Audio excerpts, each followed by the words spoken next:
รุ่นนี้ว่านอกจากน่าสิเก็บดอกไม้งามๆไปถวายเสด็จพ่อแล้วพอมาพากันหาอย่างเหรียญมึงวันนี้บอกเอ้ยวันนี้มันเป็นมือดีมือได้ไงมือไหนกับชิเล่นเอาแล้วนั่นเลยผมนี่ลอยนั่นเลยเปิดร้านแม่ไอ้นั่นกับเสียงเกือบเสียงไฟมันจะสิเบิร์ดแน่นี่ละลูกนี่โอ้นี่เหรออาจารย์เอาเงินกันเอาก็บริคูกันมาดิเอ้ยบ้านเราจะไหนเขามีแนวเล่นแล้วล่ะเล่นยังหลังเลยเล่นไหมฮะเล่นไหมโอ๊ยเล่นเสร็จแล้วเดี๋ยวบางคนหนาเวทีเนี่ยเล่นนั่งไหนดูจะสั่งเสร็จเล่นอีหยังสนะอย่าเล่นว่าเล่นกันมึงเอาเข้ามาหาก่อนแล้วก็มัวดีกว่าเอ้ยจะสิคือ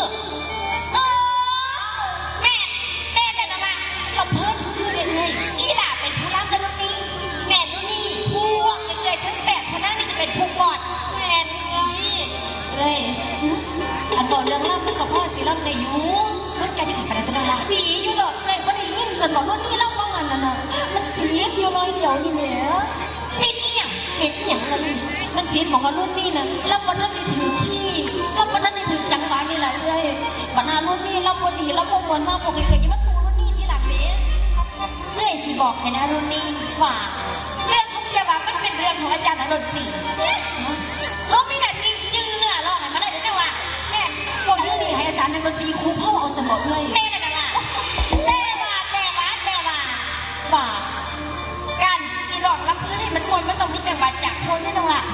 จังหวะจากคนแม่นั่นน่ะไอ้พ่อสิมีตัวยางบ่เอ้ยด่าเล่เทวีเขาจะได้เอ้ยเดี๋ยวจะจัดการให้น้องรุ่นนี้ได้ชมอย่าง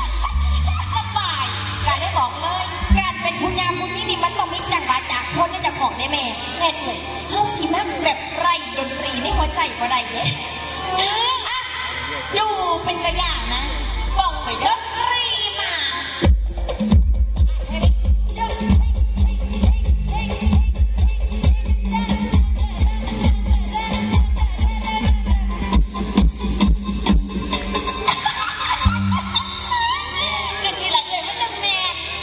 เป็นตัวอย่างแบบนี้บอกเลยวัดแดงลงเดินดังเดินได้เบิร์ดังหลักลงเดินดังเดินเป็นตัวอุ้ยลายสมก็เป็นเอาแบบนี้ล่ะเร็วจังไหนไงเริ่มระบอบนี่เมียเฮ็ดตะมอดตันแมนนั่งอยู่ข้างๆเขาดิแม่เลยว่าเป็นอย่างภาษาไทยผู้สอนรักษาไม่ได้ยากกันนั่นจัดการด้วยเซ่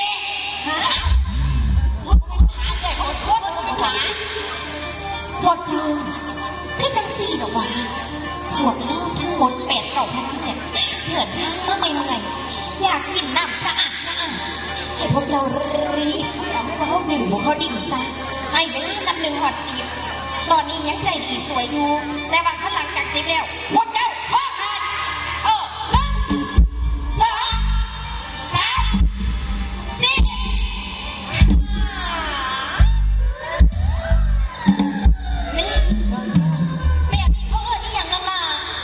สิเอิญยังไปได้กับพวกเป็นเก๋ล่ะเพื่อนเป็นเก๋บอกถ้าหากว่าเป็นเก๋เลยเอ้ยนั่นแล้วก็เป็นเก๋แต่เพื่อนมันทางการแน่ LGBTQ นึกเขาเพื่อนเขามาก่อนแล้วเพื่อนวนให้อีแม่ก่อนน้ำเฮานี่เปียงแล้วลูกเด้อแม่เด้อมื้อนี้สงกรานต์เด้อค่ะผู้ใดอยู่หอดสอดแจ้งได้ท่าแป้งหมอลำ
ประธานรับแล้วก่อนเลย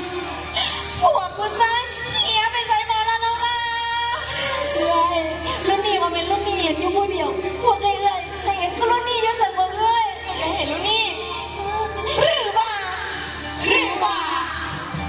หรือว่าหรือว่าหรือว่าผีผีผีจะเลยผีจะใส่เลยผีมันเป็นผีไงผีหูผีหูโมเมนผีผีโอ้ยหนูแบบฉันเป็นแบบนี้มันต้องเป็นผีของยายๆจำสวดเมี่ยงไปเน้นแล้วนะแน่เลยคงสิมาเป็นหลีหูเนาะโอ้ยผีเลยผีเลื่อยมาเขาต้องเอิญยายๆจำสวดออกมาถามเบิ่งมันถ้าเป็นผีกะที่เราเลี้ยงไปเลี้ยงน่ะหรือว่าจะไงเลี้ยงมึงเอาแบบนี้เขาต้องเอิญว่าเอิญออกมาถามแล้วสั่นเขาจะเป็นประสาทได้หรือเปล่ามีแต่เลยเป็นผู้หญิงซ้อนอยู่เลยเอิญพร้อมกันเร็วๆยาจำสวนจะใส่ออกมานะยามาเร็วเลยโอ้ยตายขออภัยพันธิดาเป็นเรียกยาบรัวพันธิดาสิเสด็จมากเกิดแล้วขึ้นเนาะมันมาเป็นขึ้นยังไงวะมีหมดเลยใหญ่มากยายาต้องเลี้ยงผีกะไว้จะเรียนอ่ะแกย้อนร้องห้ามขึ้นสมือแม่แต่ละแม่ยาพันธิดายายังมาไกลพี่เนาะยาถอยออกไปแล้วนั่นนี่สิเขาไปเองยาแทบวันนี้เลยผีกะต้องแง่ยาขันยาแทนแสดงว่าต้องจับโตได้ยาจำสวนนี่หรือ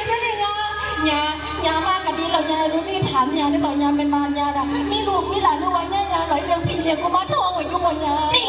ชัดเอาว่าสิจะถามจะสั่นนี่ยาก็อยู่ผู้เดียวนี่ตัวอยู่ผู้เดียวจังไหนเลยเปลี่ยนไปว่าลูกผู้เดียวจังไหนใหญ่เห็นเต็มสองตาพอจะนั้นแล้วเลยเป็นผู้ไปบอกกันยาแท้ซึ่งเลยรุ่นนี้ว่ามันเป็นหน้าที่เลยเหมาะสมที่สุดเลยไปแล้วเลยยาหยุดห้ามก้าวข้ามเส้นนี้มาประเด็นค่ะท่านก้าวข้ามเส้นนี้มาเพราะขาดอย่างเดียวยาเมื่อไรมาสิเมื่อควรมาอย่างนี้ยาแค่พวกฉันเนี่ยสงสัยว่าหัดก่อนรับเพิ่นอ่ะใหญ่หลีหูแล้วมาเนี่ยเห็นเย้แม่บอกเลยเย้จะสอนย่าไหนแล้วมาเห็นนี่หลีหูผู้ใดซื้อหลีหูนั่นผู้ใดซื้อหลีผู้ใดซื้อหูเนี่ยยังหลีก็ยังหูพี่หลีหูแล้วเป็นพยานใดพวกจะในก่อนรับเพิ่นวนก่อนไปก่อนมาก่อนมาก่อนไปก่อนไปก่อนมาก่อนมาก่อนมากับมีผู้ชายผู้ก่อนเกี่ยวแม่เราเลยก่อนไปก่อนมาก่อนมาก่อนไปก่อนไปก่อนมาเอาละโอ้สิพ่อเลี้ยวเนี่ยมือเราผู้ชายมันเสียมันได้ไงท่านเป็นแบบแสดงมาเยี่ยงเลี้ยงผีเล่นกันเลยสักคนเดียวมาเลยนี่ไงถึงโวยไปเนี่ยสุดท้ายนี่แหละไม่ได้สิยังที่เลี้ยงอย่างกระซังไม่เย็นยิ่งเหมือนจะเป็นพยานก็เป็นพยานกระซังเนี่ยที่ลูกคนมึงไม่ได้ถึงถวายเสด็จพ่อเด้อมาสั่งเนี่ยน่ะพ่อ